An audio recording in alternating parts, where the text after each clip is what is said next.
Well, ladies and gentlemen, Happy New Year. Welcome to the first episode of Material Issues 2023. This is episode number 85. I'm Mark Hershberger of Pop Detective Records. Can't wait to say hello to my very good friend all the way from the West Coast. Good afternoon, David Bash, president of the International Pop Overthrow Festival. How you doing tonight, my friend? Happy New Year. I'm doing well, Mark. Happy New Year to you too. It's great.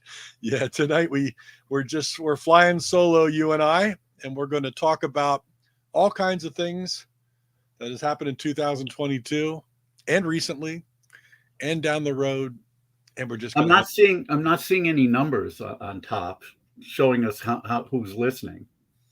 where, how, I don't know. Normally I see that, but let me see if We got somebody there. Anybody that's joining us tonight, we're just going to make so this strange. free fall. Normally in the upper left of my screen it shows numbers and here we go. I got it. Yeah, anybody joining us, just feel free to drop a comment, put your name in it, say hi.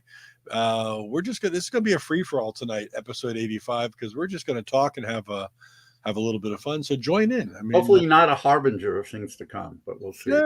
No, because I'm really sleepy today. So who knows what's going to come out of my mouth? Yeah, for sure. The defenses are the shields are down right now. Shields are down. Mm-hmm. Scotty, we need shields. Hey, I just got that in the mail. We talked about that cool. last episode. The Montana's complete studio sessions. One listen through already. Holy cow! Great stuff, right? Wow, really. We don't need to give Kirby any more airtime. No, but that was enough. Really good. There's Andy. Andy, Happy New Year. Andy, Happy New Year to you too. Somebody chiming in. That's I know who that is. Do you know what that quote is from, Mark? No, what's it cool sucker? It's from Ball 4. It's okay. All right, Jim Bouton talking with I guess these were the pilot. Were these the pilots or Astros players? I'm trying to remember. I think it was Astros, about the expressions that they used when they were in high school. Cool. And apparently one of them would, if they thought somebody was cool, they say, "You about a cool sucker." Which I guess it's got to be. I would think that would be like a Texas phrase maybe, because Sir Douglas Quintet did "She's About a Mover." Yeah. So I'm thinking that it was indigenous to that area, but that phrase "bowda." Yeah. John Kirby's on. He said, "Yay, good to see you, John. Happy New Year." Hey, John. Happy New Year. Happy New Year, my friend. Great. I just listened. I just told David, just listen to Montana's. That was wonderful. Wonderful CD. Great listen. I wanted to show you this, David. My daughters got me some interesting things for Christmas. There's I forget the name of the store on their way driving from Florida that people know about, and I really wasn't familiar with it, but they have all kinds of weird snacks and things. And they got me these freeze-dried Skittles. Holy crap. Right? So, I mean, they got me a few different beef jerkies, turkey jerkies, that kind of thing, because they know I love the jerky. But the Skittles are so freeze-dried that they've actually blown up like marbles, So I haven't tried them yet. Bizarre. But of course, I'm on my diet now. It's been 2.5 days. Do I get a chip for that? And I don't mean potato either. Yeah, we're gonna get you a golden potato chip every 30 days. It's really hard. Yeah, my daughters are feeding me the weird stuff, but you know what? It's something we've always done together. My daughters and I, we would go and get the strangest stuff, or we'd be in a strange store with like really weird things and say, "I dare you to try that." And then we would try it. We were, way back when those little like Asian drinks that had like the little like jelly bubbles in them and whatever they are, when the rage first started, we were in Washington D.C. and we saw that in a convenience store, and we dared each other to drink it. So we do fun stuff like that. All I got out of that. Boba, thank you. Yes, boba. all I got out of that is you saying your daughters know that you like to do the jerky, and I really, I knew you were a progressive dad, but I really didn't think you went there. I didn't think you'd talk about that with your kids. You about a cool sucker, dude. Yeah, there you go. I told you this could get out of control. The lasciviousness scale could be, this could be way off the charts. That's kind of what I'm thinking. I wanted to talk a little bit about dieting too. One of the things that I know people mean well when they try to give advice about dieting, and different diets work for different people. But I consider myself a food addict, and honestly, I don't think it could ever work for me. I don't think moderation could ever work for me. Well, it doesn't work for me in life generally. Either I'm into something all the way or I'm not into it at all. I don't dabble. So moderation just in general doesn't dovetail well with my personality traits. But with food especially, I just don't think I can do it. I think the only way it's ever going to work for me is to just not eat that stuff at all. Treat me like an alcoholic, but with junk food. Well, I mean, here's a question. Would you ever tell an alcoholic, oh, just, you can drink in moderation. You can learn to do that. Of course, nobody would. It's only when you're driving. Well, it's not just the driving part. It's the fact if an alcoholic tries to drink in moderation, they're gonna start drinking in earnest again. But here's a question for you. No, I mean, if a doctor told you today that if you completely cut out all the foods that are bad for you that you like and things like that, and I guarantee you'll have 20 years to live, or if he told you eat whatever the heck you want, enjoy the heck out of yourself, but you'll live 10 years. Which would you rather have? 20 years of like eating stuff that you just don't enjoy, and every day is just like, geez, what am I going to eat? Or 10 years of just enjoying yourself?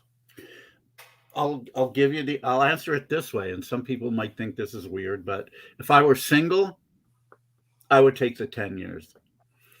But because I'm with Rena and I love her and I enjoy every day with her, I would opt for the former. Well, hopefully I'll make it 20 years anyway, but after 2 heart attacks, thoughts of mortality are constantly with me. Rena, he chose you. Yeah. I asked him. Yeah, you can be happy. All right. I was just talking to Rena there. I mean, this may sound kind of morbid, but if I were told by a doctor right now, you have terminal cancer or whatever, you only got a few months to live. If I were single, it would be like, okay, I think I think I've accomplished a few things in life. I think I've left a legacy, whatever that might be. It's okay. I can leave with dignity. I mean, I don't know how I would really feel if that were to take place. Emotions start to happen that I'm intellectualizing now, obviously. Sure. Yeah. Who knows? But it's only because I'm married. No, and also I just wouldn't want to leave Rena alone. She loves me as much as I love her. So it would be, I would be sad more for that reason, that she would have to live life without me. And I mean, I know that sounds a little arrogant, but it's the same. It's reciprocal. Yeah. That reminds me of actually. There you go. Yeah. Well, whatever floats your boat. That reminds me of. Have you ever seen the Dick Cavett episode? Yes. No, we're getting off that topic. Yeah. Have you ever seen the Dick Cavett episode with Chad Everett and Lily Tomlin? Probably, but it's on YouTube. You should check it out. Anyway, Chad Everett is he's talking with Cavett, and I don't remember how they got to this. You can see that Everett is a very arrogant guy. Mm-hmm. I mean, he's so full of himself. And I mean, he had reason to be, being the star of Medical Center at the time. Sure. Even being in teen magazines.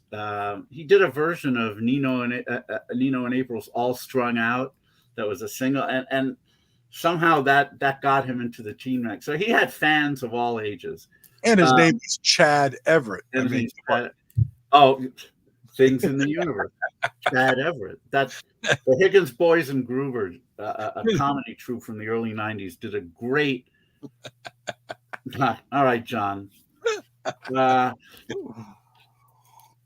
They did a great. The Higgins Boys and Groover did a great $20,000 pyramid skit, where one of the guys is giving things in the universe.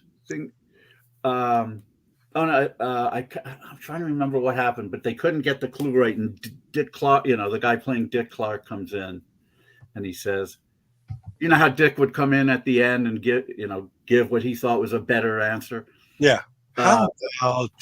He said, "Chad Everett." Chad Everett. And the contestant says, "Things in the universe." That was what they were trying to get. Anyway, so Chad Everett's prattling on about how cool he is or whatever. And then he mentions something. He says something about owning his wife.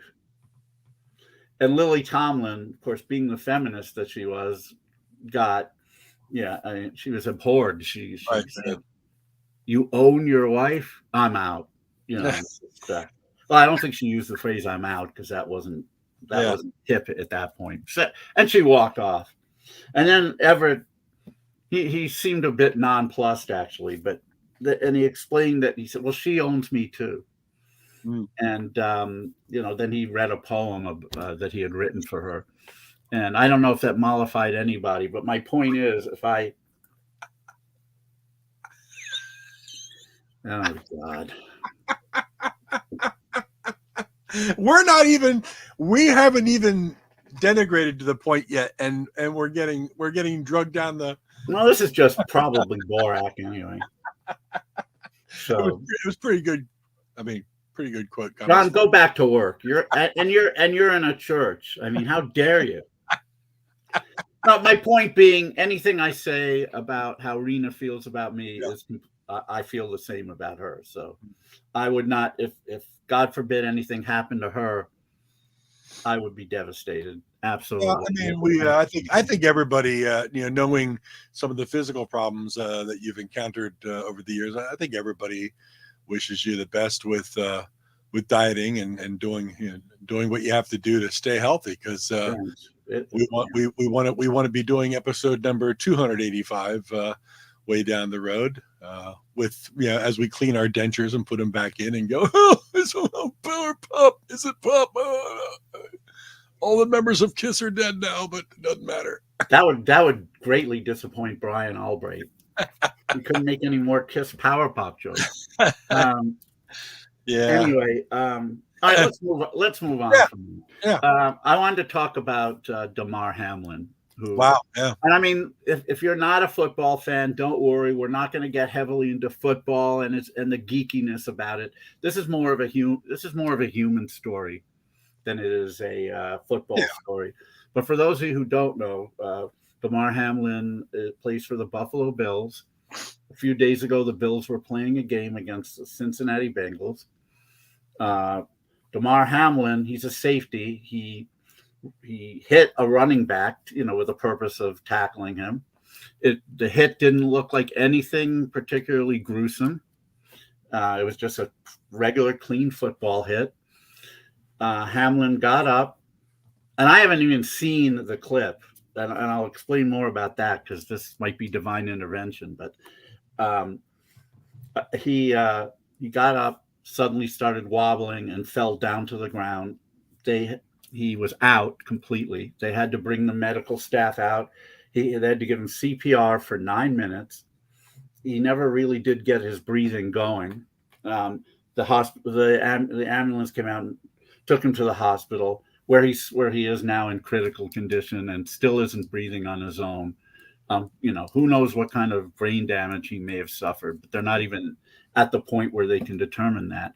It was a very solemn scene. You can imagine players were crying. They were all kneeling around him. It was pretty awful. obviously there's been a lot of emotional reaction to it, and that's understandable. There always will be in a situation like that. People have called for the banning of football, and again, while I understand the emotional nature of that kind of thing, it that is certainly not a reason to ban football. The hit was particularly clean. Look, football's a violent game. It's always going to be. The league has put in safeguards in certain cases. Some, you can't hit certain like quarterbacks. You can't hit them in the head anymore. There's a lot of things you can't do. You may remember the famous Howard Cosell interview with Jack Lambert. Mm-hmm. After he had put a hit on Brian Sipe, which they called a late hit, he was furious, and Cosell asked him about it, and he said, what do you think about all this? And he said, well, I think they should put dresses on quarterbacks. The famous put dresses on them. And they pretty much have, which is fine, But anyway, my point being, what happened to him was a fluke, and 100% fluke. It may turn out that he had some kind of congenital heart condition, because that's happened to other players. This was an interesting thing, when I saw what was happening on the field. Mm-hmm. Yeah. When I saw what was happening on the field, my first thought was Chuck Hughes. Do you remember who Chuck Hughes is? No. Okay? All right. In October of 1971, the Bears and the Lions had a game in Tiger Stadium, actually. And with about a minute left to go, Right. kind of. With a minute left to go, Chuck Hughes, a backup receiver who was in the game, only because the starting receiver got injured, caught a 30-yard pass, got sandwiched by two defenders, got up, stayed in the game for three more plays. A play completed. He was walking back to the huddle, and he just dropped. And it turned out that blood was coming out of his mouth. It was gruesome.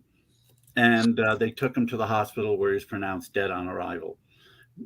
Interestingly enough, nobody mentioned that. Everyone was saying this is unprecedented. And it's like, no, it's not.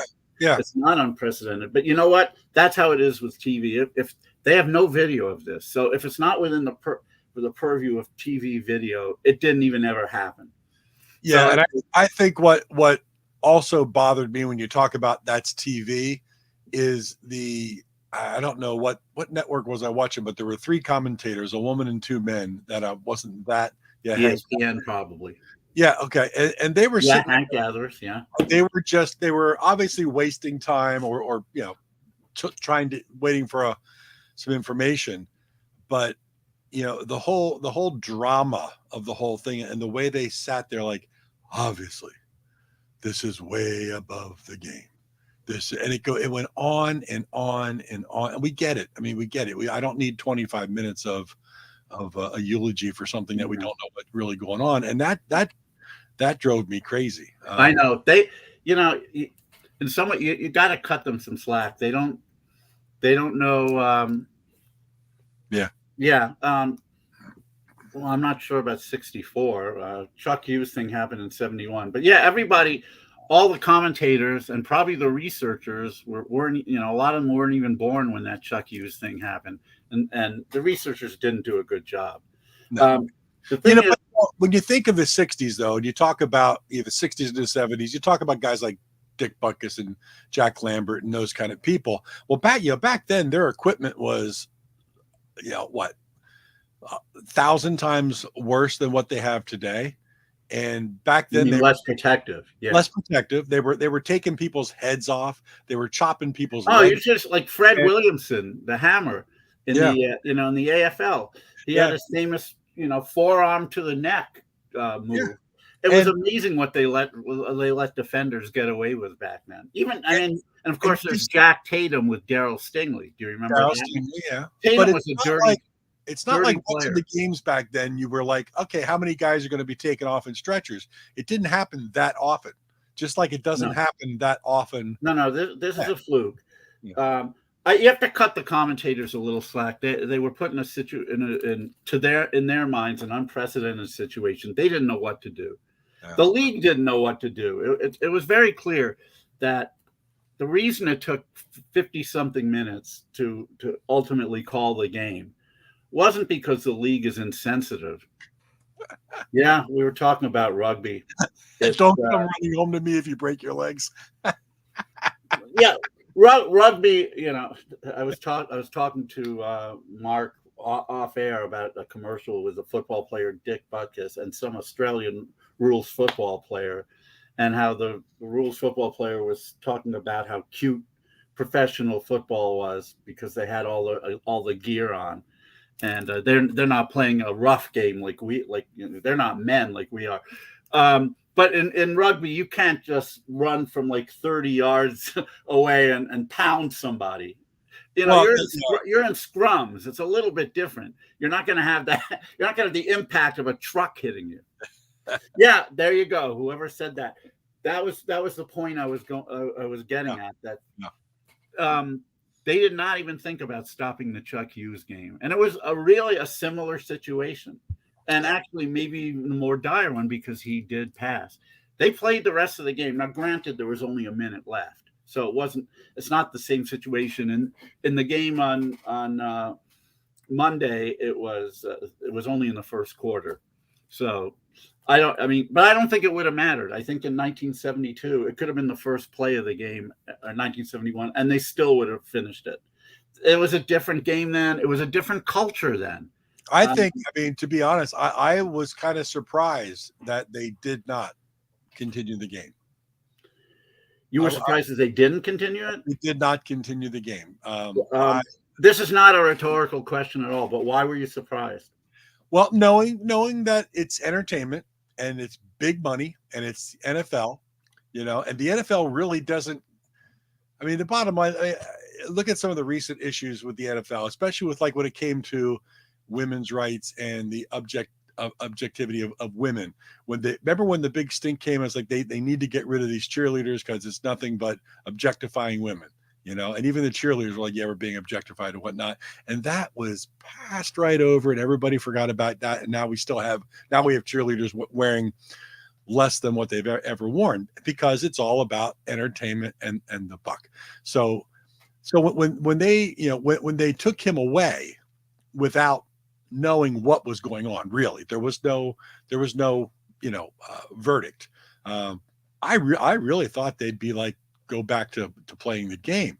I think the reason that they really didn't was because he was on the field for so long and all the players were around him for so long, seeing the effects of what was going on, that it shook everybody up. Exactly. There was no way they could have finished the game, even if they wanted to. The players wouldn't have been into it. It would have been ripe for many more injuries. We were going to stop the podcast when I was joking, yes, but how ironic would that have been?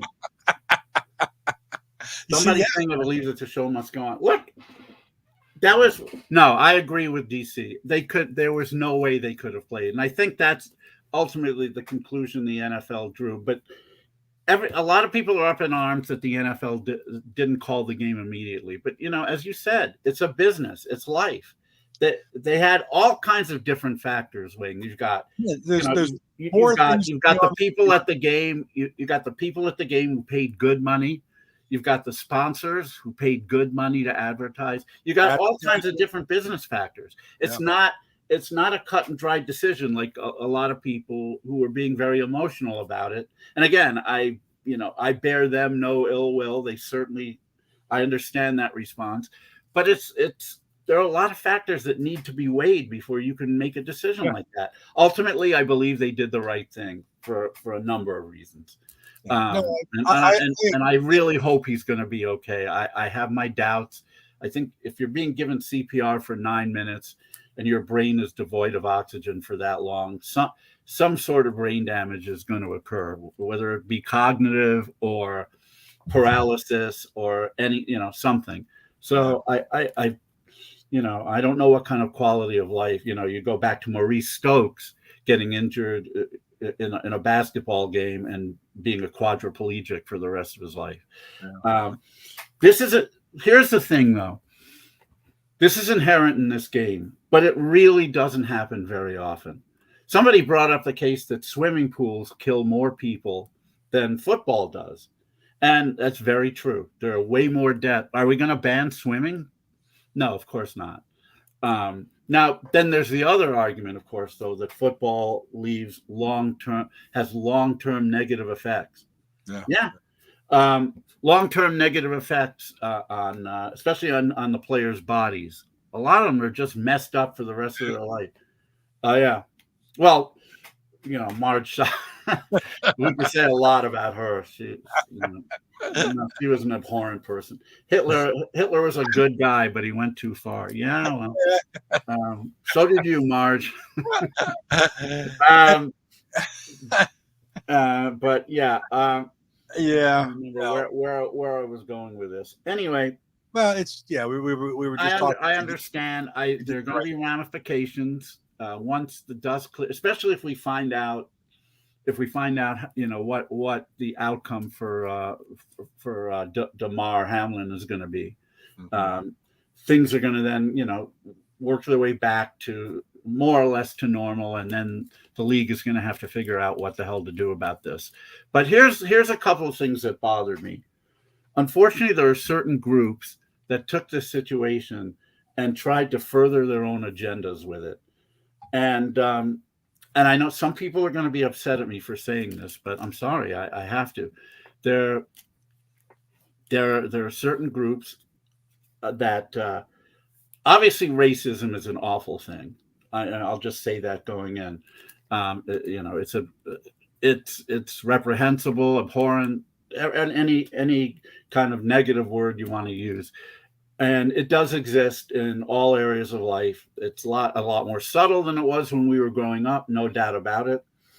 And it exists. But there are certain times where there are claims of racism being made where clearly that's not the case. There are some groups, I don't know who, were saying that something to the effect like, how could the NFL have taken that long to call the game? There's 70% of the players are black. They should have been more. They should have been more sympathetic to us. What the hell does this have to do with race, other than the fact that it was a black player on the field? Are you really going to tell me that if there was a white guy on the field who had gone through the same thing as Damar, that the outcome would have been any different? All right. I mean, what do you think they would have just called the game right away to honor the befallen white guy? Absolutely not. All right, maybe if it was Tom Brady on the field, they would have done that. But you know what? If it was Jerry Rice on the field, they would have done the same thing as Tom Brady. It has nothing to do with black or white. I'm sorry. I feel for everybody, who's a victim of racism in football or anything else. It's awful. This was not a case of race. Stop bringing up black, white when it's not relevant. It just happened to be a black player on the field. Yes, there are 70% black players in the NFL. Yes, the NFL needs to be more sympathetic to situations that are in which racism is inherent. This is not one of them. So that bugged me a lot. And I get it because it's an emotional time, but come on, really. If you looked at all the camera work, number one, the great thing that they didn't do was they didn't continue to show the play through the whole. I agree with you, and I missed the play. You can see it on YouTube or whatnot, but they didn't. I have not seen it. Harping on it. When you looked at all the players that they zoomed in on, that were all crying. They all had tears in their eyes, red eyes. There was just as many white players as black players concerned and very upset over this person, because it was a person who was down. You know what? When you're part of a team, not that I really know much about this, Yeah, it's true and it's sad. It's not going to do anybody any good if you start bringing race into situations where it's not warranted. But that's how it is. Um, when you're on a team, there's a certain brotherhood, and I have to believe there's a lot less racism in locker rooms than there is outside. Yeah, this was their fallen comrade. They weren't even thinking about what color he was. They were thinking about this as a human being, one of our brothers. He's on the field, maybe he's in distress, and it was awful. And I can only imagine if you were there watching all this, how awful it would have been.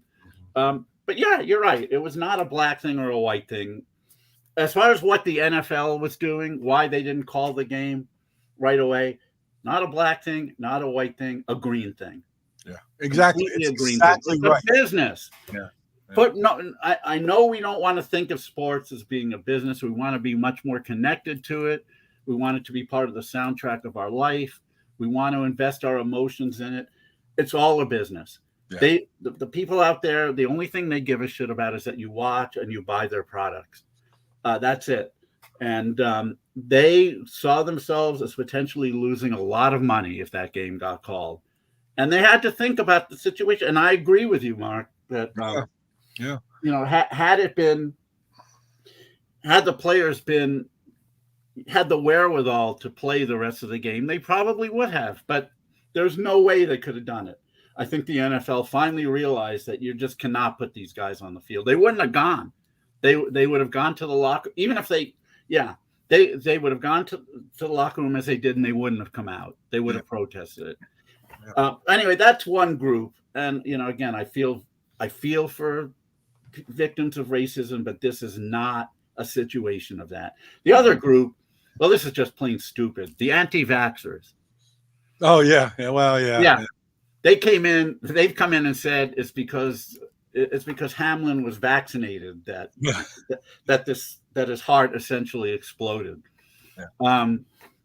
That's just horseshit. That's all I've got to say about that. I'm not a doctor, but I do play one on material issues, and I still say it's horseshit. That's complete horseshit. I guess there was a basketball ref who, there's been a few instances of professional sports athletes who have had heart problems since the pandemic and the vaccinations. But that's people speculating on the fact that, well, listen, they're athletes and they've been vaccinated and they're having a problem. So obviously the two are related. There was another thing from Ball for Bowden said, I don't know what this is called in logic, but B follows A, therefore A caused B. And he was being sarcastic. And that's kind of what the anti-vaxxers are doing, saying, well, he was vaccinated. He had his heart exploded. Must have been because of the vaccine. Obviously. Yeah. So, I mean, the fact that he took a helmet. Guys they can just jump in a lake and fuck themselves. Honestly. The fact that he took a helmet, really, the shot was right on the heart. That's where the helmet hit him. And anytime you have blunt force to the heart, it can mess you up. It can stop. But I have to believe, and I don't know, I'm not a doctor, obviously. I have to think he had some kind of congenital issue because these guys are getting hit in the heart all the time. And this doesn't happen. Think about everyone needs to step back and think about all the football games at every level, high school, college, pros, that have been played over the years. How often does this happen? The answer is almost never. It happens less than people walking across the street getting hit by a car. It happens less than lightning striking people. It happens less than all kinds of things going on. This was a complete fluke. Yeah. It's not something that's inherent in the game of football. Football is not going to cause your heart to stop because you got hit, unless you have a problem that hadn't been diagnosed. With Chuck Hughes, that's exactly what that was.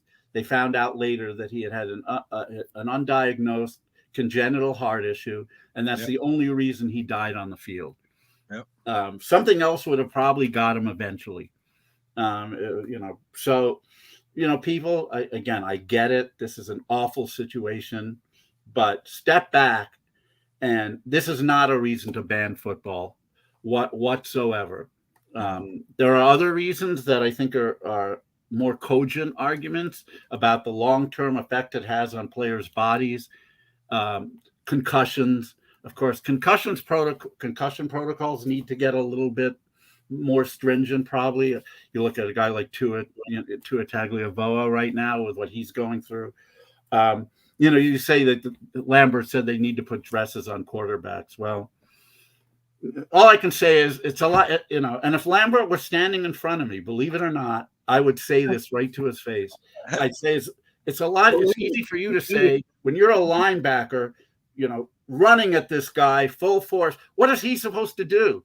He has no recourse whatsoever. You're hitting this guy as hard as you can. He can't hit you back, or he's going to get a huge penalty, maybe thrown out of the game. So it's a lot. Yes, Jack Lambert, if you're listening, I know you can beat the shit out of me. I don't care. Our special guest, I'm about to bring him on, Jack Lambert. Yeah. So put a dress on you, man. Let's see what happens if you a 300-pound guy comes. You play offense for a while. You play running back. See how you like it. Let me ask you this question though. Because we're both kind of old school when it comes to a lot of things, but I think I'm more old school than you are as far as some of the classic eras of sports. But do you prefer the harsh 70s football to today's game? You skipped a bit. Say it again. Oh, I said, do you prefer the much harsher contact of, like, say, 1970s era football to today's game, or do you prefer today's game where every hit is really scrutinized and it's not like it used to be? I personally prefer the rough, tough game. I prefer guys hitting guys hard, and that was part of the game. If you could take the quarterback out, or you could take the running back out, or whatever, that's good on you. But that's just my preference. All right. The way I would answer it is it's not entirely a fair question, because you're talking about different phases of your life. Football when we were growing up, and a lot of things, music, so many things were part of the much bigger part of the soundtrack of our life as we were developing as kids. Yeah. We have a sentimental attachment to old football. I watch a lot of the NFL Game of the Week shows on YouTube. And it's so much fun watching those things, like remembering the guys who played back then. And I have to admit, it is much more fun watching old school football than it is watching new school football. But I'm not the same age as I was. Music from back, Stump the Bash era music, for example, means a lot more to me. And yes, I prefer it over music of today. Even my favorite stuff of today is never going to be as good, as important to me. So I don't know how I would feel if I were a kid now, and I could evaluate it the same way as I did when I was a kid then. But I know maybe I'm going a little deeper than you wanted me to, but I prefer the game back then. I don't like the goalpost being right on the goal line, though. I'm glad they moved that back 10 yards. Surprised nobody died from that. Oh, yeah. Slamming right into the damn thing. Running into the goalpost. That was especially if you're a running back, like putting your head down to get that extra yard, and then you go helmet first. And I know they padded it, that part of the goalpost, but still, you would think there'd be all kinds of neck injuries. You know what you don't see very often anymore is, like, 4th and inches on the goal line and the running back taking the high dive. Like they used to do that all the time, like the high jump over the offense or the defensive line. Yeah, these defensive players are getting so much taller. They're so much bigger. Yeah, they're bigger. So much taller that it's got to be a lot harder to do now than it used to be. Because you almost knew that was coming back in the 70s. Yeah. Like, okay, this guy, this is going to be, Mercury Morris going 8 feet in the air. Oh man, God, I loved watching Mercury Morris. I'm a Miami Dolphins fan, as you know, and man, that's another thing. I mean, obviously, I prefer watching the early '70s Dolphins to anything happening now, Dolphins or otherwise. Yeah, So that's another reason why, like you, I prefer the old school game. yeah. Right, man, we're already at 40 minutes. We've only talked about a couple of things. You Well, said I know people are looking forward to Stump the Bash tonight. We are going to do that. We're going to do Stump the Bash tonight, but I've got a new thing. yeah, go on. Yeah, I got a new thing I'd like to just try out right now. It's not really to stump. Oh, we can still talk about other stuff. I wasn't saying we don't need to be done. We don't need to be done in an hour. Hey, we gave John Kirby an hour and a half.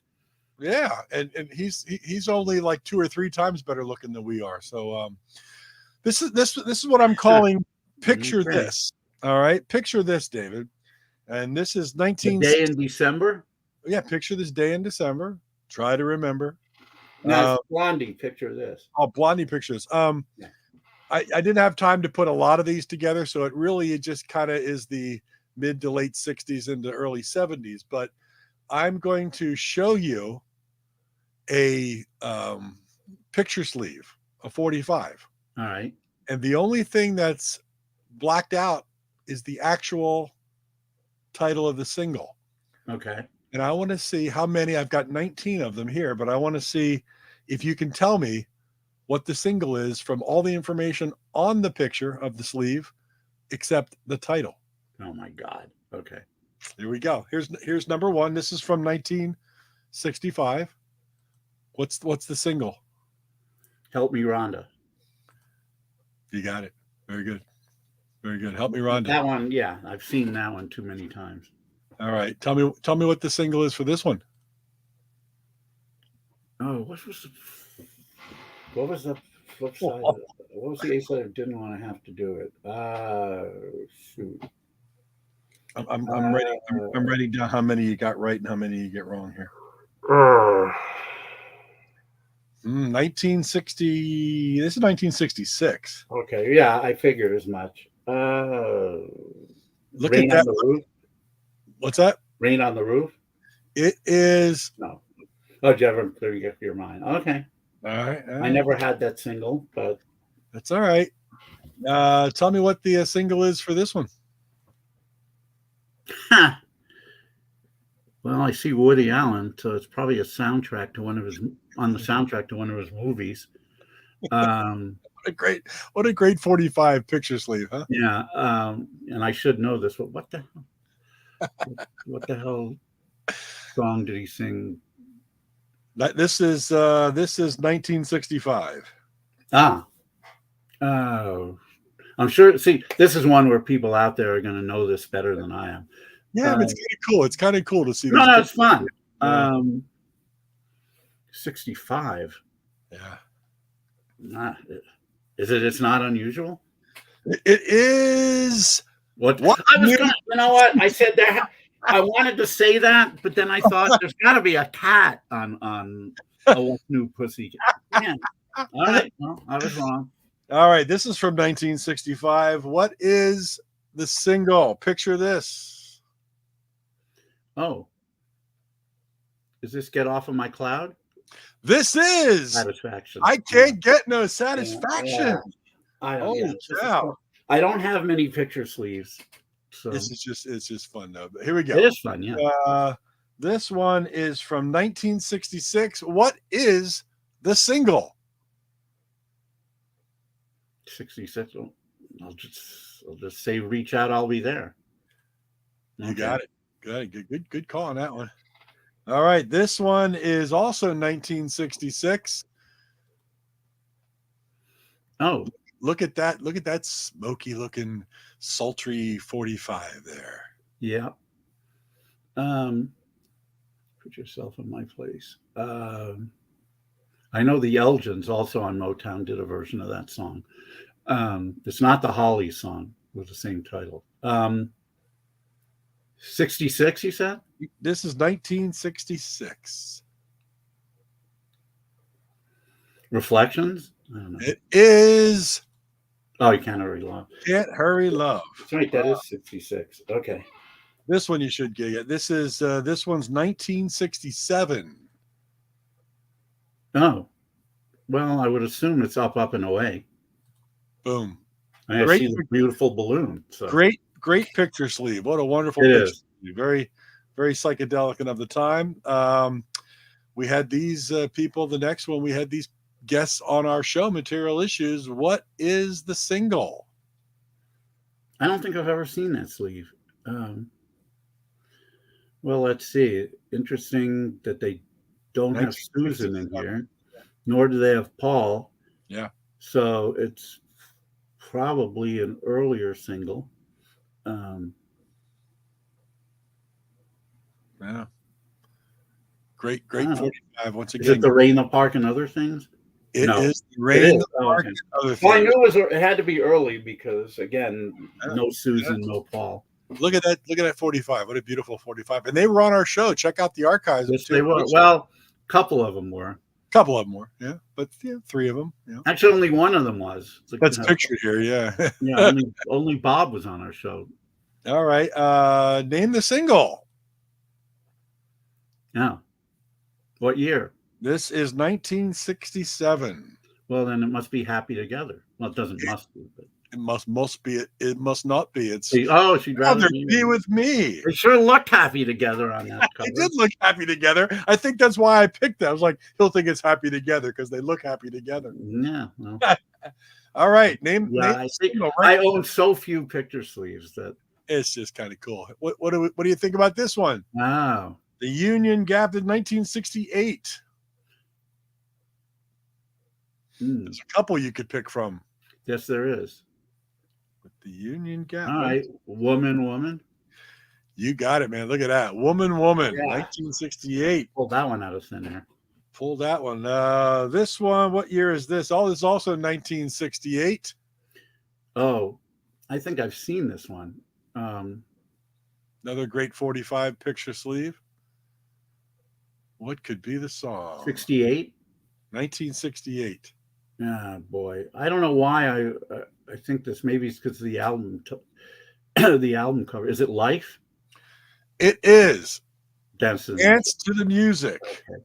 What a great single. Here we go. Also 1968. Name this single. Oh, well, it's got to be Love Is All Around. You have got Love Is All Around. Did the heart give it away? No, just the fact that it was 68. Let's see. Most of the Trogs hits were earlier. What is this single? This is 1969. Well, yeah. I mean, the Blood, Sweat, and Tears had 3 songs reach number 2 in 1969 on the Billboard charts. So take your pick. Yeah. Oh, I really don't know. I'll just say Spinning Wheel. I don't know. And the funny thing is, like the Turtles said, happy together, but these people don't look happy on this picture sleeve. However, the single is. Oh, you made me so yeah. No, again, it was a kind of take your pick one. No, that's good call. Yeah. 1969. Name this single. Oh, well, I should know what the B-side. Fortunate Son. What is the B-side of Fortunate Son? Down on the Corner. Look at that. Down on the Corner. Good. That one I reasoned out. Yeah. Good call. Let's see. Name this single from what year is this? 19. Well, it's got to be 69. It has to be Everybody's Talking because it's the Midnight Cowboy. That's exactly right. I mean, how could you? Even in my tired state, I could get that. Walking here. One of the great things about that movie was John Voight was an actual New Yorker. Yeah, he's playing a Texan. Dustin Hoffman was from L.A. and he's playing a New Yorker. I just want before we have a couple more to go. I just want to check in on the comment. Is it just Dave playing? Yeah, Andy got it right. I got it. I don't know which one he got, but I don't know, but it's still good. All right. Sure like I said, people out there are going to get these as well or better than I am. But 1970. What's the single? Oh my God, he had a few hits that year. You could choose a couple of them. Julie, Do You Love Me? That was a song that I would always play for my younger brother because there was a little girl named Julie had a crush on him, and he would be livid. I'm sure. When I sang it, but it is not. It is easy, Easy come, come, easy. Okay. easy go. All right. Didn't have it. This one you could. There's a lot. This one could be 1970 as well. Name the single. Oh, I kept on loving you. Okay. Well, there's really not a lot it could be, but not a lot, but yeah. I'll just say we've only just begun. So close. Damn. 50-50, and I got the wrong one. All right. 1970. Name the single. Oh, I believe. Wait. What a great picture. I mean, I'm trying to remember the young folks. I'm trying to remember which single that was. Just look at the. When you say 1970, was that its release date, or? Yeah, that was the release date. Yeah, it was released. Well, then it's got to be. Then it must be. Wait. It peaked at number 1 in 1970. Yeah, well, so did everything by then. I don't remember which was.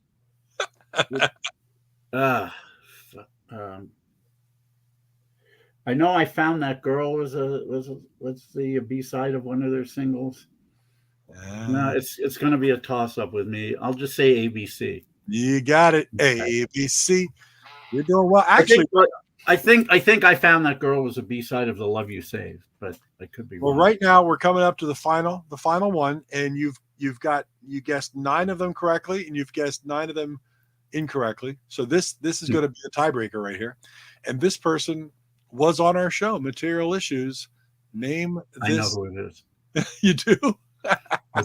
Yeah, of course it was him. All right, what year? This is what year is this? This is 1973. Okay. 1973. This is the tiebreaker.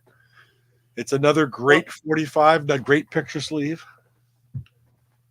The artwork of these picture sleeves. You would think, all right, you said 73. You would think it would be Claire based upon the picture, but that's from 72.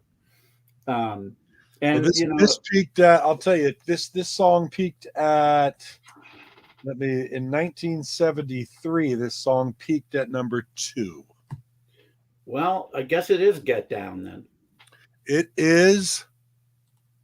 No, that's not from 73, Mark. It peaked at number 2 in 73. It might have been released in 72. But I thought you were going by release date on these things. Well, I didn't say that. I just said this is peaked at number 2. Well, I asked you about I deduced it correctly, and then you said 73, and I'm thinking I 72. So badly wanted you to. When did Claire really peaked in 73? Like what? Like January? Like in January 1st? That's what Wikipedia told me. So I'm not going to guarantee that.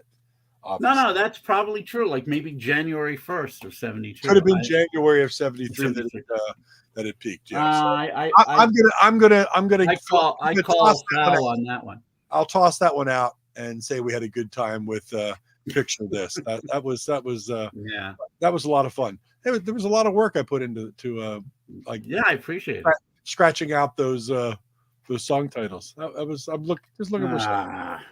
It was the Tom Jones one. Andy got What's New Pussycat. Oh yeah, there you go. See, can I talk Andy, and it's a double bluff. Yeah, no kidding. Giving me the wrong year. That's quite the double bluff. Speaking of Pussycat, can I mention something that's going to be a little sensitive as well? But I thought it was hilarious. There is a comedian I just saw a little bit on TikTok. Now I can't remember his name. Tom something or other. But he was talking about the stink that was made about Baby It's Cold Outside and how they wanted right? Yeah. So he said, okay, but at the same time that we're trying to ban Baby It's Cold Outside, the number 1 song in the US was Cardi B's Wet Ass Pussy. Right. And he said, let's read lyrics from both of the songs.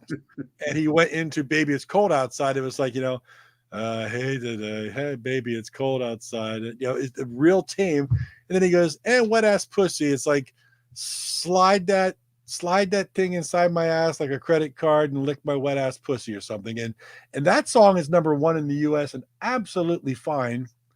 But Baby It's Cold Outside needs to be banned. Well, again, and I know some people are going to be pissed off, but that's just part of the woke agenda. I just want to say on record, I am liberal, but I'm not extreme liberal. I'm not woke. I don't like cancel culture, and I could go into some other stuff. But I mean, here's the biggest difference. Baby It's Cold Outside was sung by a man. Yeah. This is a man who is according to the woke generation, is luring a woman in against her will to sleep with him. Cardi B, on the other hand, that's female empowerment. That's her taking control and saying, I want you to fuck me up the ass and lick my wet ass pussy. I want that. I'm a woman, and I'm taking control of this situation. Not only do I want it, you better do it, or you're not a man.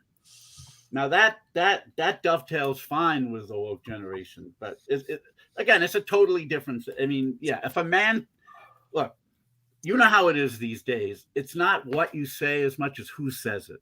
Yeah. If a white guy talks about anything black, he has no right.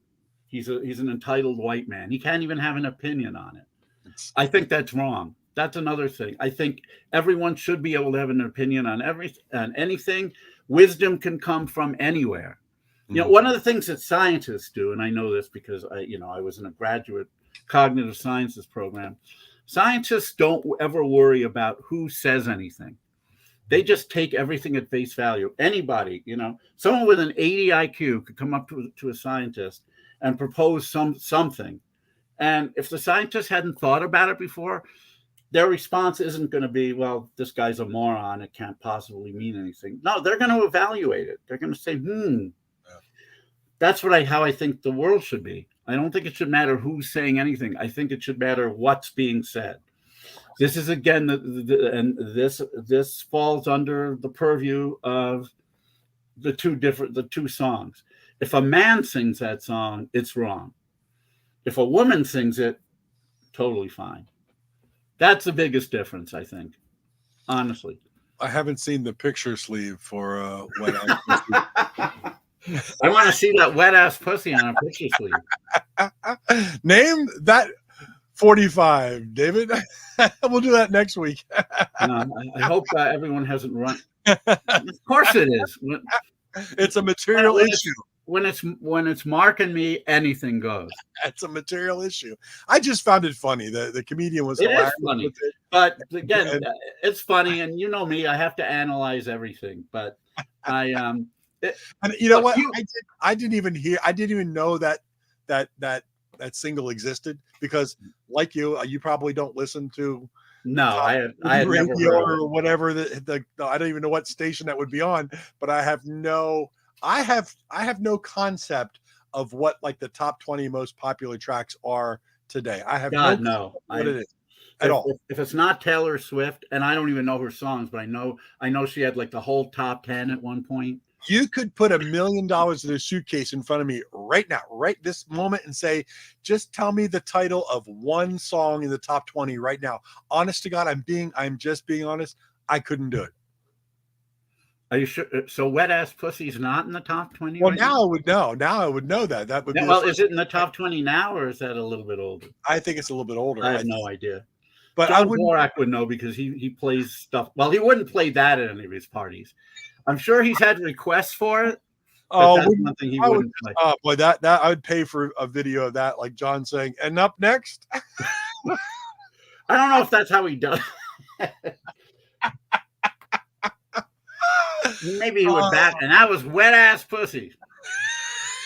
All you kids out there, all you moms and dads, yes, your kids just heard those words, and now they're going to be singing it, and they're going to be going after it. And the fact is, we're not just saying this to be snarky, but that was a number one song, and that's what DJs would be announcing on the radio. I am much finer with that being number one than I am with Baby It's Cold Outside being banned. The things that have been, we could do a whole show on that, but some of the things that have been banned or proposed to be banned these days are absolutely ridiculous. And all these gender neutral terms. Sorry, I don't mean to be Archie Bunker here, but there are men and there are women. And if you're trans, more power to you. If you're willing to go through that kind of all those medical procedures to become a different gender, then good on you. I'll call you whatever you want to be called. But beyond that, screw this they, screw this. I want to identify as a man, even though I'm a woman, or vice versa. No, no, no, no. Stop it. So all these things. Can I transition into something else that's funny? I wanted to tell you about my haircut. Yeah, you better transition before I get in trouble. Can I transition? Yes. You talk about, transitioning things like that. Oh, I just got that. Yeah. Okay. I went for a haircut yesterday, and when I get my haircut, this is just buzzed. I just get a number 3, and it takes all of 4 minutes. So I don't go to a high-end salon, and spend a lot of money just to get my hair. I go to one of the national chains. I won't say which one it is, but the cuts cuts aren't that super, but I won't say what it is. But I walked in the day after, going on and making my appointment or whatever they call it. And there was this only one very large hulking guy cutting someone's hair in there. And let's just say he was scary to look at. And I was like, okay, whatever. And he says, did you make an appointment? I said, yes, I did. And he said, hold on, Chloe will be with you shortly. And I was like, oh, okay, I got Chloe. All right, this guy's not going to cut my hair because it's just me. I like a woman cutting my hair. Hell yeah. But, whatever. Sorry, we're going to get banned for that. Yes, we are. And so I'm sitting there, and out of the back room came another hulking individual. Oh God! You ever see like those nose rings they have in a bull to pull like a bull, like a cow? Yeah. This was in this person's nose. Holy shit! This person, Chloe, had a dress on. I mean, it was a dress with. Jack Lambert would have loved it with a sweater. And I'm thinking this possibly is Chloe. Okay, and she goes, Mark, are you next? And I find the humor in it. And of course, I was like, yeah, it's me. Because it's going to be 4 minutes. I don't care. But the problem was, sat down in a chair, and there was, let's call it an odor that was emanating from Chloe. Well, a cloder that I couldn't breathe through my nose. I had to breathe through my mouth. And then I was worried that if I was breathing through my mouth, that something was jumping into my mouth it was just the most horrific 4 minutes of my life. I kind of felt bad for he or she. For them. I'm not sure what, Mark has a date with Chloe tomorrow night. Well, that's the bottom line. I did ask Chloe out, and he, but it was just, it was the craziest haircut as we transitioned. No, was it? So this person was just a transvestite then. They hadn't gone over to they hadn't trans their gender. I don't think so, because it sure doesn't sound like it from what you're saying. There was nothing, if you can understand what I'm getting at, that would show that the transition. Hey, look, people can dress how they want, and they can call they can call themselves whatever name they want. Just don't go around saying you're a woman when you haven't gone through anything and any procedures whatsoever. It was just the strangest. It was the strangest experience I've ever had at what's really a national chain, and who's now representing the national chain. And when we were growing up, that if somebody came in and applied for a job at a salon, they would never get it. Would never get a job. That's what I'm saying. And I'm not. I mean, I have no problem with any of that except the body odor, and I don't. Oh yeah, the body odor is what put me over the top. I don't know what it was. It was really bad. Employees in any public service arena. That's kind of what I'm getting at. It's they should be able. They have to adhere to a standard of cleanliness. It's just hygiene. I think where I was going was, I think, and not only just that, but I think Rena actually buzzes my hair, and she has no body odor. I think there's I think customer service in this country I think customer service in this country has really gone to hell, and that's Oh, in that's right. many ways. God, yes, it has. John Borak, if you're listening, you once related related a story to me about how you were treated in the supermarket. Oh, it was off the. You forgot the P, John, but we get it. Yeah, John forgot to pee. That's because he has an extra letter in odor. Yeah, So he forgot the P. I just think customer service. No. John was telling me service about industry. Yeah, has been. John was telling me about how this worker at a supermarket treated him very rudely and very curtly. Wouldn't answer his questions. When John complained, they snarkily responded, and he had to go to the manager. Now, I have definitely seen a dip, for sure, a dip in the level of cordial customer service. Yeah, it seems like a lot of people in that industry they're starting to feel much more entitled than they used to, and we're at a time where everybody wants to express themselves, so they're expressing their displeasure about this job. I understand it's not the job you wanted, but as long as you're there, you're in a public service position, you need to be nice. And also you need to uphold a certain standard of hygiene. Absolutely. And I think that's the point I'm getting at. I don't care what you are, or who you are, or what you identify as, or whatnot. If you're in the service industry, and besides my day job and everything else that I do help out at a restaurant on Friday and Saturday nights when they're busy, and it's the service industry. And I dress very well. I make sure that I'm clean shaven, that I'm deodorant up, that I'm presenting myself well. You know what I mean? But that, I present myself well. But I just, you run in so many places where it's not only the people who don't really seem to care what they look like or how they act, but the head of the business, the corporations. Where's management that comes out and says, you can't do that? Is it that bad of getting help that they just got to take whoever? If it was my business, I'd be like, hey, clean your act up. No, you're that you're very old school, and yeah. I think that's never break character in front of the audience. There you go. Well, I mean, that's I see it everywhere. No, it's true. It's true, and I think you hit the nail on the head. It's very difficult to get good help these days. Yeah. I remember that used to be a joke in the 60s. Yeah, it wasn't true then. It is true now, yeah. And that is and a lot of that is on the employers. Yeah, what they pay these people, the lack of benefits, and I know it was always the case, but we're now in a culture where that kind of stuff just doesn't matter to people. Yeah.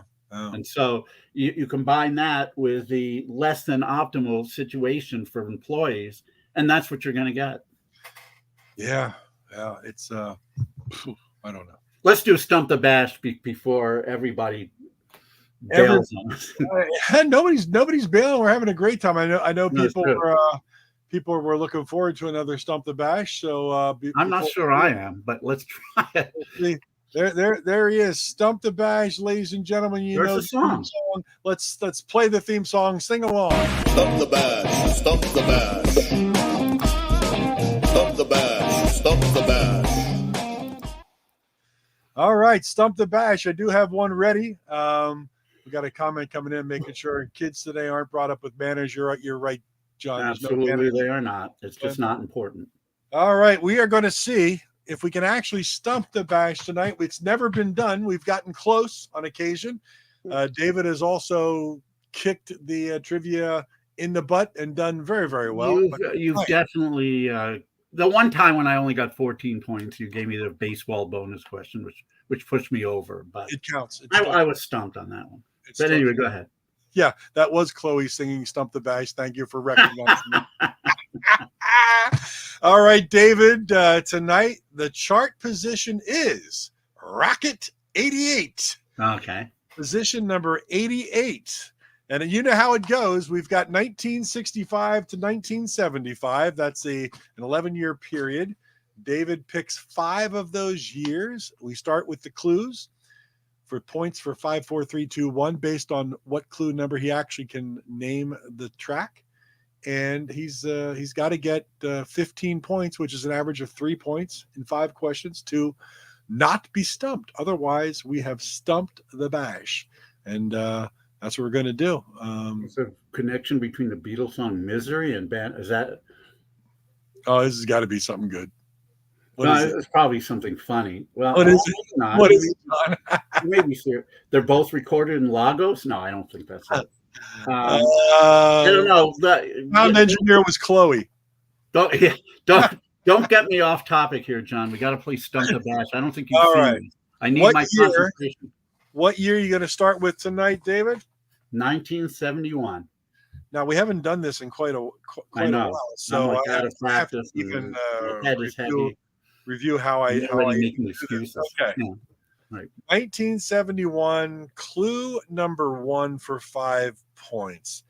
This song was written by L. Russell Brown and Irwin Levine. Well, I know Irwin Levine.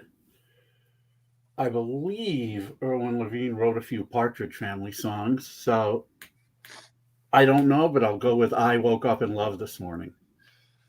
5 points for David. Oh, my God. Right out of the gates. I can't freaking believe that. I woke up. I don't know how you did that. That was.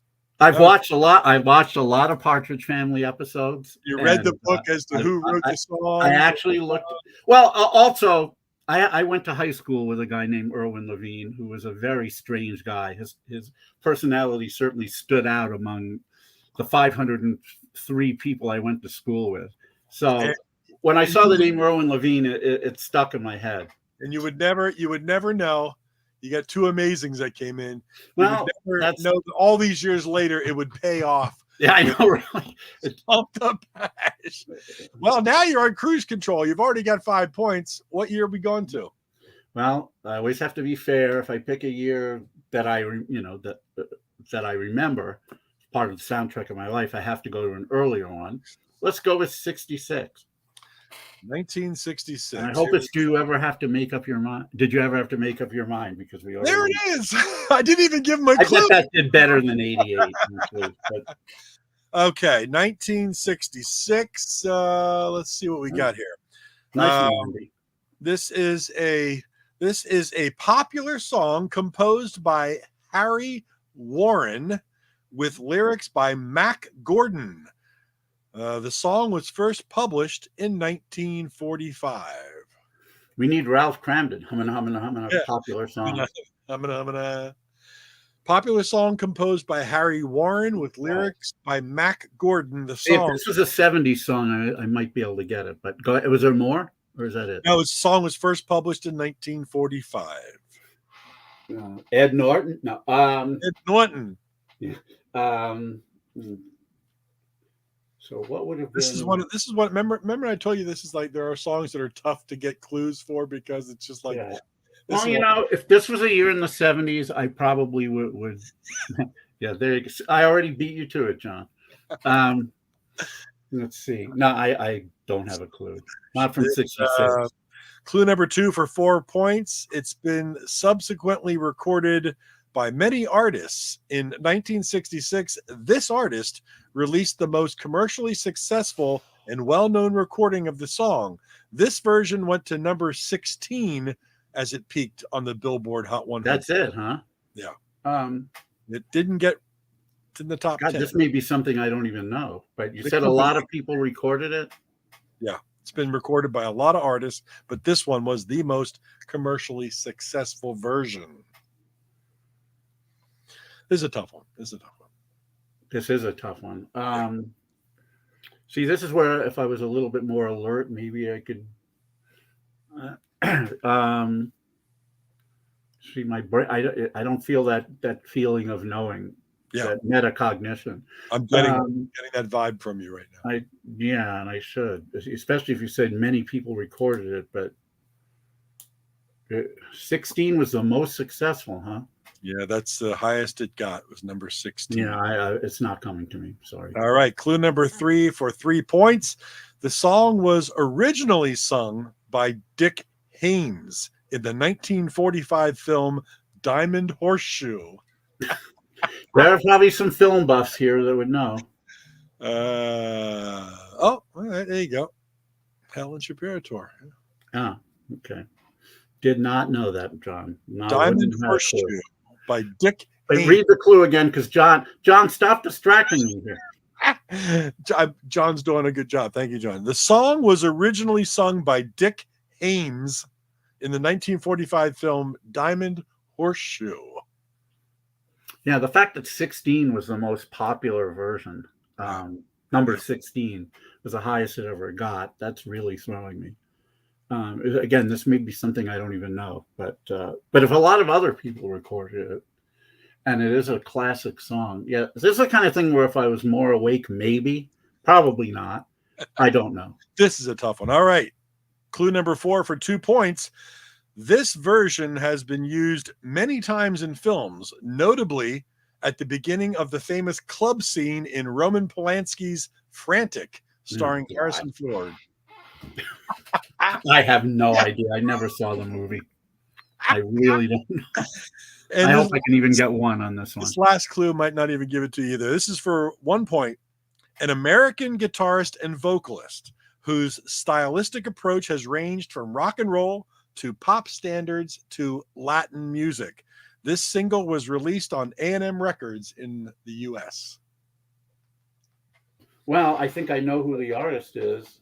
This artist did rock and roll, pop, Latin on A&M Records was the single. Well, For 1 point. And if you don't get it with this one, then actually your average is at 2.5, so you fall back. Yeah, I know. Is it? It's probably one of those. Is it Spanish Flea by Herb Alpert and the Tijuana Brass? It is not. Okay. The song you're looking for is "The More I See You" by Chris Montez. Wow, really? That's the best it ever did, huh? Yep. I know that song well, but it just there's no way. There's no way I would have. All right, so you need to come back here. You need a little comeback. It's low pressure. Well, so I'm not going to come back with a '60s year. I know you're going to go back to your wheelhouse. Well, I mean, I'm going to do both because it's only fair. I don't want to. Let's try 1973. 1973. Let me just take a peek at this because it looks like the ink from my printer was going a little light on this one. All right, clue number 1 for 5 points. This song was written by Tom Bell, Linda Creed, and Kenneth Gamble. Well, I mean, it could be a number of things, obviously. Yes. That's all we get? That's all you get. That's all you get for the first clue. 1973. I suppose I could guess. Tom Bell, Linda Creed, and Kenneth Gamble. So, and this is going by. I'm trying to remember. Is this going by? No, this is going by what it finished for the year. So it could have been released in 72 in this case. It could have been released in 72. Yes. But man, there are so many. I mean, and of course, Tom Bell passed recently, and I'm actually very saddened about that. Yes. I was hoping to meet him. He was on my bucket list. And but man, this could be so many things. Yeah. But number 88. Number 88. Which means it probably didn't do quite as great as some of the ones I'm thinking of. Or what wasn't sustained for as long as... No, but I mean, it still could be. It could still be a number of things. But I'll just take a stab at "One of a Kind Love Affair" by the Spinners. It is not "One of a Kind." Okay.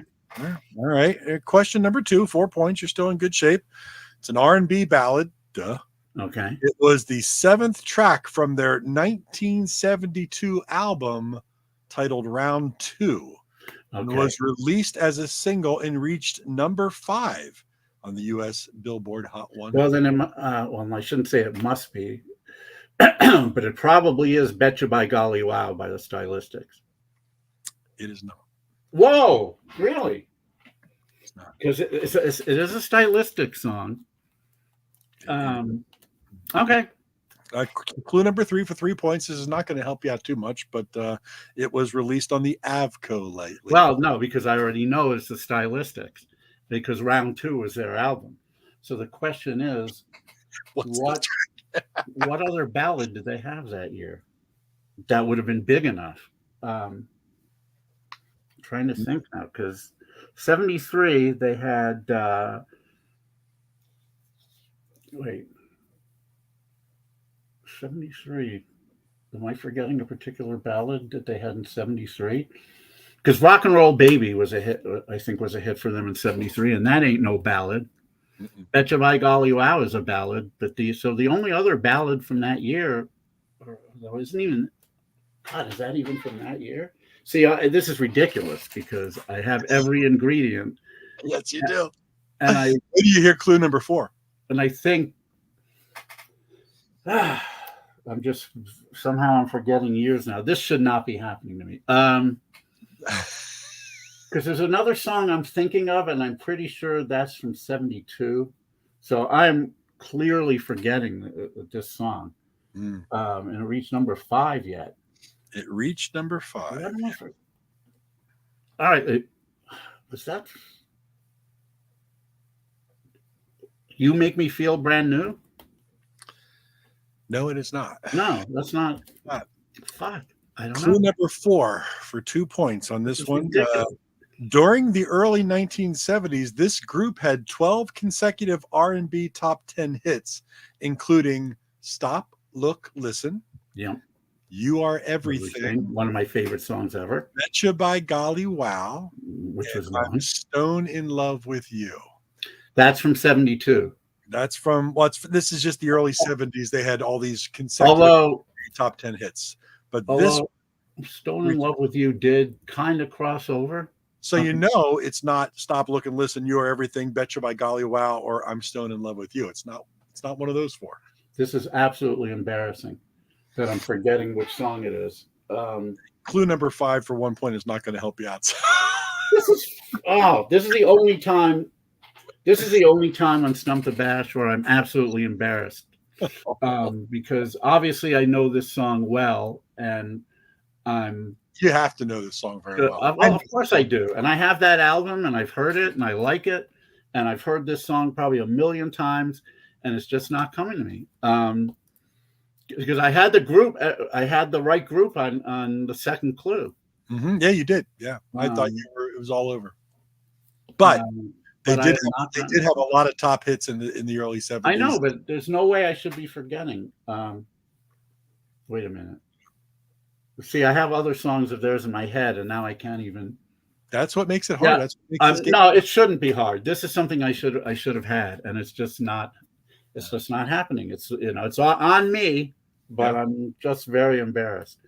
And I know they had another ballad that year, and it's just. Yeah. Wow. What the hell ballad? Oh. Gonna kick yourself. No, I know I am. This is how we keep each other young, is because your brain is just right now. This is the one song of theirs. I probably could come up with every other hit of theirs. Bash Stump. Bash is being stumped here. My guess is there are people out there that know this. Yeah, but don't put it in the comments. Don't put it in the comments. No. Why am I? It's like all their other songs are going through my head, and And as I told you, the last clue is not going to help you out. I mean, I even know it reached number 5, and it's just something I'm forgetting. Yeah. I'm sure when my brother Joel watches this, he's going to be screaming like, "How could you not know this?" But the song makes it fun. Makes it fun. I know, but this is not fun. Yeah, Chloe just called. She knows what it is. Yeah, I'm sure. This is just it's either a senior moment or just a brain cramp. Or a brain cramp. But I mean, it's the problem is there are other songs that are going through my head, and I can't. You just want the final clue just to. At this point, yeah. It's just Clue not number happening. 5, 1 point. The B side of the single was You and Me. You're right. Well, that shouldn't have been that should have been an earlier clue. Think about it. You can, maybe that would give you a clue. The B side was You and Me. Just saying. It's not. It's either gonna pop in my head or it's not. Yeah. I'm so dying to sing the song right now. I gotta wait. Like every one of their other songs is going through my head. Because in any other song, I'd have had it probably at the second clue, and this is the one song that is just not. I don't have any bonus questions tonight. So if you don't get this 0, thank you, John Borak. You have to get a 5. I'll be seeing you. Two ones. Yeah, I don't. Tell me. Break up. That's all we do. All right. Wow. I'm embarrassed. Wow. But I did not think that song was going to be your downfall tonight. I didn't either. That's the one song, for whatever reason, just. But didn't you're not dead yet, and I know. Knowing David Bash. But now I have to get 5 on each of the next 2. Yeah, you got to get it right out of the bat. So no, I'm going to be stumped this week. Let's go with 68. 1960. How could I? Never mind. Oh well, yes. No one's going to want to see Stump the Bash anymore. Oh yeah. Ridiculous.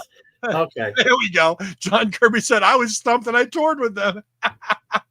I should not have been stumped, but I will say this: that's probably the only thing I can say in my defense. Is of all their big hits, that's probably my least favorite.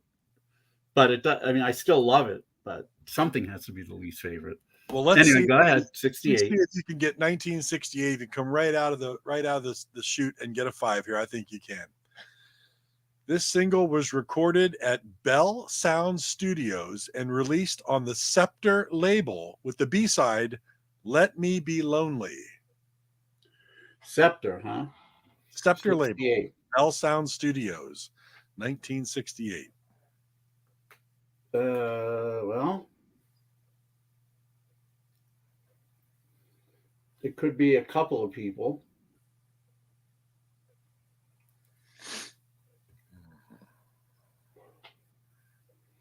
There's 2 artists I can think of on Scepter that had big hits that year. See, I know it. I know you're gonna figure this out. Again, I'll probably get this one, but not. I don't know if I'll get it at 5. I think that one's 69. Boy, you can cut the tension with a knife here in Material Issues. We've had some exciting episodes. It could be a number of things. I'll go with Do You Know the Way to San Jose by Dionne Warwick. That's going to set up the final question. Oh! You've got 5 points, my friend. Do you know the way to San Jose? Somewhat redeemed. Usually the label helps. Of course, with the stylistics, I already knew it. Wow. It was before the label, and I couldn't. So for those watching and those keeping score at home, let's recap what has happened so far. Right out of the gate, David got 5 points. The most bizarre Stump the Bash yet. He got 5 points right out of the gate. He kind of was on cruise control. And then the next 2 questions, he was stumped on 0 and 0, having to get the last 2 questions as 5 to even hope to get 15 and not be stumped. And he got 5 on question number 4, on track number 4. So right now he's sitting at 10 points. If he gets 5, if he gets the first clue, he is not. Right, well, so here's the big question. What year are you going to 73? So you've done 71, 73, 66, and 60. Let's go with 72 and hope for the best. All right, 1972. Let's see if he can get 5. You have a baseball question? A baseball bonus question for me? All right, here we go. 1972. No, there's no bonus questions tonight. I didn't. I got to get 5 or I'm stumped. Okay. All right. In the album's liner notes, the artist states that he intended the song to be the hit of the album and copied the Motown tradition of putting hit songs at the beginning of albums. Oh, so the artist said that. The artist in the liner notes, the artist states that he intended this song to be the hit of the album and copied the Motown tradition of putting hit song at the beginning of the album. All right, now you did say he, so does Yes. that mean that it is a male, one person? He intended, yes. All right, well, the Motown tradition, of course. You said continued the Motown tradition? And copied the Motown copied of putting hit song at the beginning of the album. Now, when you say, again, and this is a linguistic thing, but it's important. When you say copied, are you implying that this is not a Motown or Motown subsidiary record? In order to give you a little something, no, but I'm going to say that this is not Motown. Well, that's where I was kind of going. He copied the Motown tradition. This is what he said in the liner notes. Right. Of putting hit songs at the beginning of the album. Right. Somebody just chimed in on that last 5-pointer and said, wow. And I agree. If I know it, I know it. Now, breakup to makeup's going to haunt me for the rest of my life. But don't think about that now, David. Read the clue again. Yep. In the album's liner notes, the artist states that he intended the song to be the hit of the album and copied the Motown tradition of putting hit songs at the beginning of albums. So obviously it's got to be track number 1 on this album. So that's what it's saying. I'm trying to remember. I'm just going to take a wild stab because I have no idea. I may even own the album that this is on, but I don't read the liner. I'm just going to say Use Me by Bill Withers. Boy, if that would have been Use Me, I would have been flabbergasted, but it's no, not. It is. All right. It is not. All right. Question number 2, 4 points. Bash is stumped, but let's see how he does. Yeah, we can't officially say that to the end because, there might be a flag. I don't know. He wrote the track in 20 minutes, a feat he attributes to his reliance on stimulants such as Ritalin. It caused me to crank out songs at an incredible pace. You can see why, too. The rhymes are just moon, June, spoon kind of stuff. Oh. So he's saying he cranked out songs on Ritalin, and you can see that because the rhymes are very just moon, June, spoon kind of stuff. It's a quote from the artist. Wait.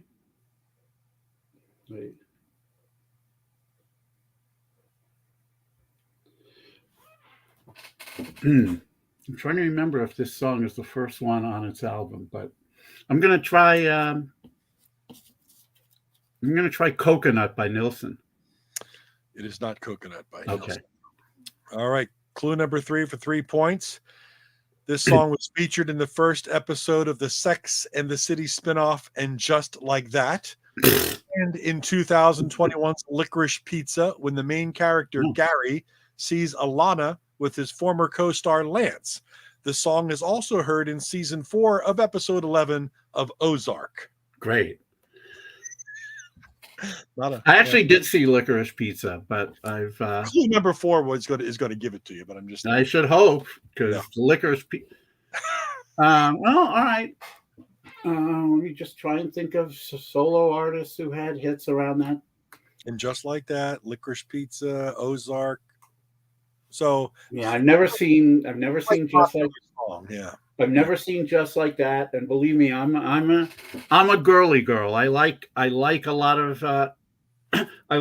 of chick flicks and chick series. Thank you, Borak. Let's see. Let's see who else. What other males had hits that year? This has certainly been a roller coaster of a stump the bash, up and down and up and down. Wow. Just because Bash's brain's not working. I know everybody watching is been enthralled by this. I would think, yeah. Yeah. Okay, who else had? It's a legendary show to start off 2000. Who else had a hit? Well, there's lots of men who had hits that year, obviously. Yeah. Especially hits of Ritalin. Right. but of course not coming to me. Oh shit! Why aren't more males, more hits? I'm thinking of the wrong years here. I think you're still back on the stylistics one you missed. Yeah, it's really messing me up, but that's not what's happening here. I don't think. Oh Lord! Oh Jesus! I'm just trying to get even a male hit to pop in my head, and of course, a bunch of male hits from different years are popping in my head. But that's still what's very impressive about the way you figure these things out is that I try to reason things out if there's anything there for me to grab onto. But your database is incredible. Yeah, thank you. Come on, 72 male songwriter hit.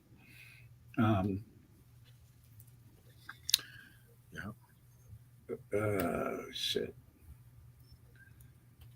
Come on. Well, I know it's not "I Got You" by Joe Tex. Most people who are listening probably don't know what that's about. And I have no issue with it. Just my brother. Oh Lord, that was funny. But that is from 72. And again, it's because it's number 88 that I have to rule out. It's a tough. Huge things. Nah, it shouldn't be that tough. Well, you didn't give me the label, so that of course doesn't. That's where clue number 4 is going to come in and just give this to you automatically. You mean clue number 5? Or are we at? Yeah, we're at 3 right now. Oh, we're at 3. I thought we were at 4. No, this is clue number 3. Right. Come on, just one male hit from that year that was not particularly huge. Yeah, I'm going. Clue number 4 will be just 5. I don't know. It Never Rains in Southern California by. No, that's not. So. All right, here's clue number 4. You'll get it within 18 millimeters of a second. I hope so. This don't assume anything now. Here's the 5 words. Released on the Bearsville label. Okay. Well, I have to assume that it's "I Saw the Light" by Todd Rundgren. There you go. You picked up 2 points on that one for a total of 12 points tonight. And for the first time ever, because we have no bonus questions, bonus question, come on. It's like in Quiz Show when Charles Van Doren lost. Everyone started panicking. And when he threw the game, everyone started panicking. Give him a bonus round. Come on. Give him a bonus. All right. The bonus question is on the Montana's box set. What is the first track on disc number 2? I don't freaking remember. Teardrops. I'm sorry, but we have stumped the bash tonight, ladies and gentlemen. Oh my God! The only thing I can say, I'm proud of the fact that I got 2 5-pointers. Wow, what a roller coaster of a stump the bash right out of the gates. 5. I shouldn't have been stumped in my own head because I should have had breakup to make up. I brain fart. That's the Chris Montez question was pretty tough. I'm not. I'm not upset at myself for missing that. That was tough. Maybe if I'd had the label earlier, maybe I'd have gotten it. I doubt it. I just never. I mean, listening to the song, it does sound like it's something that would have been possibly from way back when, but I didn't know that about the song. And yeah, I imagine a lot of people probably covered it. It's one of those things that showed up on all these on a bunch of adult albums. Yeah, probably Perry Como and Andy Williams and people like that. Oh, they just didn't happen to have hits with that. But anyway, all right. 12 points. Robin says a day. Thanks a lot, Robin. We have. I wish I had I should have prepared a musical interlude to say "Stump the Bash." But no, I think we need to. 85 episodes in, and you've finally been stumped. That's a pretty good. I think we need to start every episode with breakup to make up. That's good. to make sure I never forget. Well, I'll never have to deal with it again on Stump the Bash because.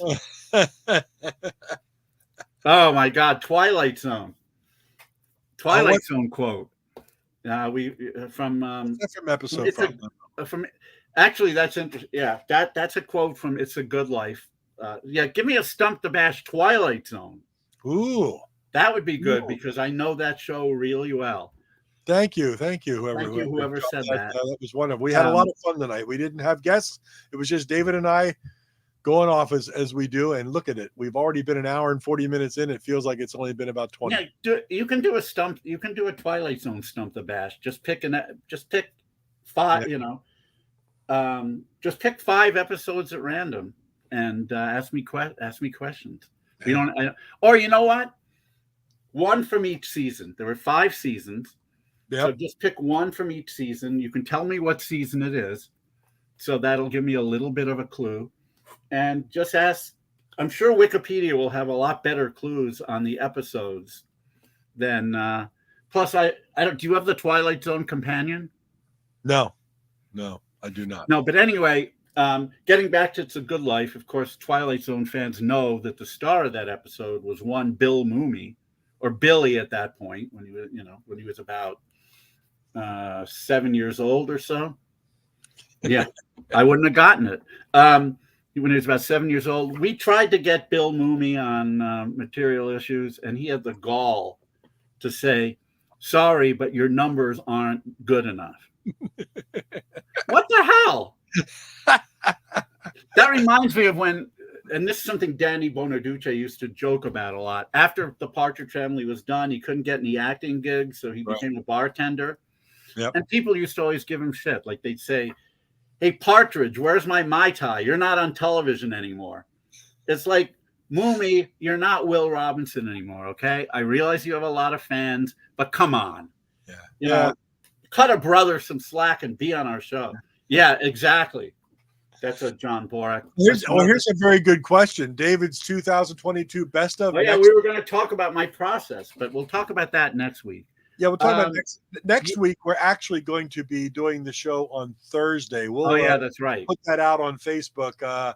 As everybody knows, I do high school basketball PA announcing it next week. I got games on Monday and Wednesday, the only week that happens. So we're going to be doing Material Issues next Thursday night. We'll give you the particulars online, but but we are going to talk about David's process on how he gets to his best of 2022. And then there's going to be an episode at some point where you're going to talk about your best of 2022. I don't know. I was planning on posting it on the 11th. Maybe I'll talk about some of them next week. I don't think I'd be able. I mean, this is a list that no, actually, like I said, of all the stylistics hits, and I really like them all. That's probably my least favorite. I'm not trying to excuse myself. God knows I should have had that. Definitely by clue 3, I should have had it. I just had a brain. I could think of every other hit they had. Seriously, and just not that one. That one, for whatever reason, just escaped me. And as I said, what was tricky about that is that they had a bunch of hits in the early 70s. So, I mean, you're very good at the year and things like that. No, but Bet You By Golly Wow was 72, so I shouldn't have even said that one. Yeah. That was, for some reason at that moment, I thought it was 73. And maybe that threw me off a little. But whatever it was, I should have had it. And, it's on me. I blew it. I just blew it. Well, we had some fun tonight with Stump the Bash. Tom Brady has bad games. We had some fun with the picture sleeves. That was a lot of fun. And one of these days we're going to get a bunch of guests on here, and we're going to do Who Charted, which is going to be little sound clips and see who can see who. Yeah, we want to. For what? This one from '68? You mean? That wasn't on Scepter. That immediately I knew it. Oh, there you go. Barry wants to know Ross. I would talk about somebody who's going to do well on my 2022 list. I don't know. That's the thing, Barry. We don't really ask newer artists to be on as often because they don't have stories. You need the the old guard to come in and reminisce about stuff and tell us things there's no way we would have known. Like John Kirby. I mean, that say what you want about John Kirby, but the guy's memory is incredible. Unless he's made all this up, which there you go, John. That should be the title of your book. It should say I made all this up. And then people are going to buy the book just to see what the hell you're talking about. Exactly. Marcus, we already know you're a marketing genius. I mean, the cow. I forgot what you would suggested the cow sills did, but Susan said you were a marketing genius there too. So, that's true. It was get on Saturday Night Live. We need more cow sills. And yeah, there you go. Yeah, we need more cow sills. That's awesome. Sills, yeah. God, don't get any older than. Yeah. No, we've had older people than John. Who's Bergen White's 82. I believe he's our oldest guest. You mean like this? Yeah. But you know what? But that's Rena buzzes my head, by the way. And I don't do no number 3. I'm number 0. That's a good point, though, David, because we've had labels and things ask us to have a new or relatively newer artist on, and we get it. It's kind of cool. We've even kicked around the idea of having them on for just maybe a small segment to say hello, introduce their CD, and say. But the people we look for have a history of stories and things that make people go, "Wow, I didn't know that," or "Isn't that's cool to find out?" And a lot of newer artists don't have that kind of history. There's a young band that people really love called the Uni Boys. Their album would make my 2022 list, but it's download only until next year, so it's not eligible until 2023 when the CD and LP come out. But I had talked to their manager about having them on, but I don't know. The communication has been kind of sporadic, and it hasn't happened yet. But that would be a young band who does power pop, who would probably have a different perspective. So yeah, we should have one. At the moment, we don't have any solid guests lined up, but we're, as always, we have irons in the fire. Mark has been talking to one very cool potential guest. I've been I sent out a missive to one very cool potential guest, not in the music industry, but cool nonetheless. We've got things out there. We'll have guests.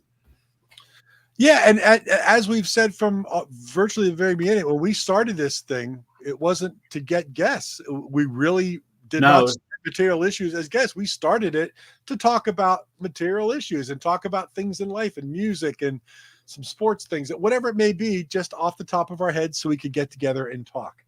And it kind of like morphed into a lot of fantastic guests that we're very blessed. You know what? Those of you who weren't around when we started this podcast, Caper Clowns aren't particularly young. They're not old, but we if Uni Boys come on, and I think they really might be Uni Boys. They're very young.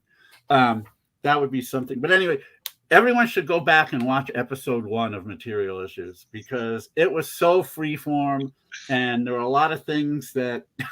That were said were probably a bit off color, to say the least, but we didn't care. We just went with it. I think we had a few suggestions that maybe we tame it a little bit, so we haven't gone to those places except for maybe tonight.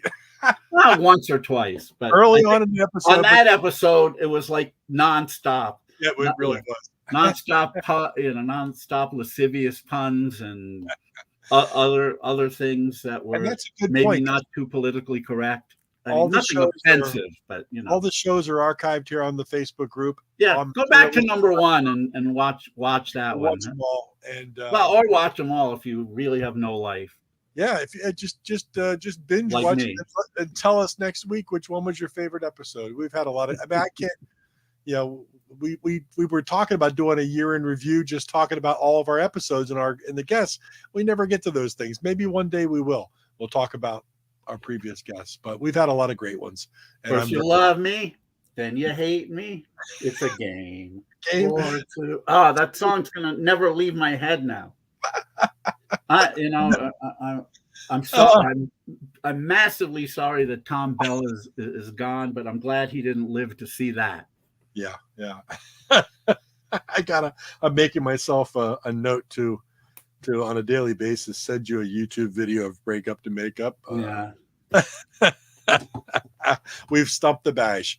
Well, David, with that, we're running into almost 2 hours on this show, the longest show ever, but it's I the know, first and people show. have stuck around, so we really want to thank you guys Yeah, for that. very much so. It's the first show of 2023. Andy's We promised that. Yes, we're happy for you, Andy. Yeah. But yeah, 2023. The next ones won't be this long.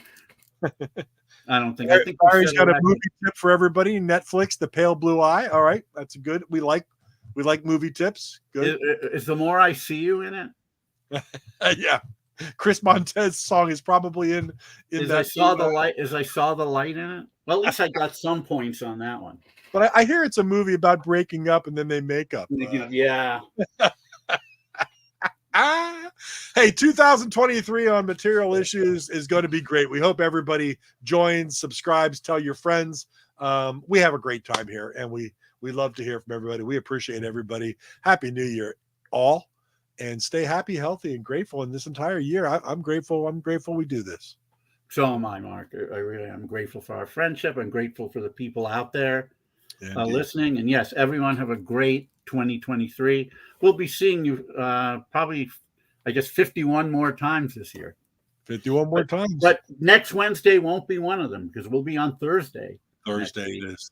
At the same time, same bat time, same bat channel, but just different bat day. Different bat day. So anyway, all right, everyone, have a great rest of your day, night. Andy, have a great Thursday. You've already started it.